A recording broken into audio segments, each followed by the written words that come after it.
Hi everyone. இன்றைக்கி நம்ம சேனலில் என்ன பார்க்க போகிறோன்னா எண்ணெய் கத்திரிக்காய் புளிக்குழம்பு.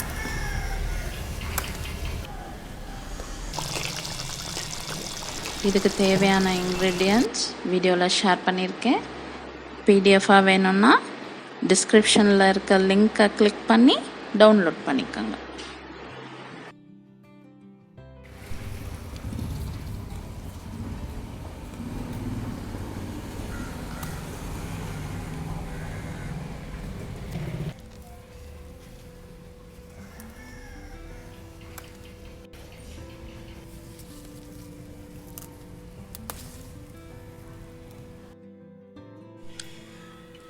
ஒரு வடைச்சட்டி எடுத்துக்கோங்க.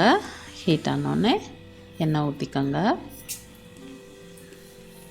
எண்ணெய் ஹீட் ஆனோடனே வெந்தயம், கடுகு போட்டு பொரிச்சுக்கோங்க.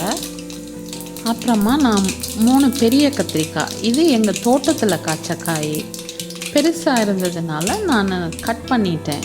இல்லைன்னா சின்ன கத்திரிக்காயாக எடுத்து 4 கீறி விட்டுக்கோங்க. அப்படி செஞ்சிங்கன்னா தான் ரொம்ப சூப்பராக இருக்கும். இது பெரிய காயாக இருந்ததுனால எங்கள் தோட்டத்திலேயே காய்ச்சதுனால நான் கட் பண்ணிட்டேன். கட் பண்ணி அந்த கடுகெல்லாம் தாளித்தோடனே அதில் கத்திரிக்காயை போட்டு நல்லா வதக்கிக்கோங்க. வதக்கினோடனே ஒரு 15 சின்ன வெங்காயம் பொடியாக நறுக்கி வச்சுருக்கேன், அதையும் இதோடு சேர்த்து தாளிச்சுக்கோங்க. எல்லாம் வதங்கினோடனே கருவேப்பிலை போட்டுக்கோங்க. கருவேப்பிலை, அப்புறம் சாம்பார் தூள் 1 ஸ்பூன், மிளகாத்தூள், மல்லித்தூள், மஞ்சத்தூள் எல்லாம் ஆட் பண்ணிக்கோங்க. ஆட் பண்ணி பச்சை வாசம் போகிற வரை வதக்கிக்கோங்க.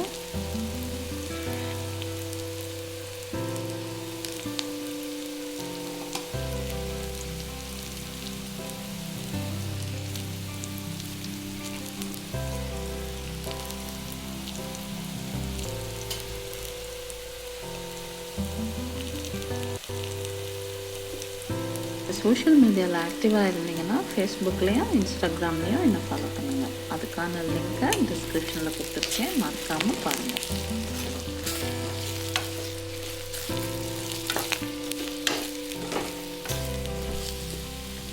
எலுமிச்சம்பழம் அளவு புளி ஊற வச்சு கரைச்சி ஊற்றிருக்கேன். இதில் இது நல்லா கொதிக்கட்டும். தேவையான அளவு தண்ணி ஊற்றிக்கோங்க. இப்போ உப்பு சேர்த்துக்கலாம்.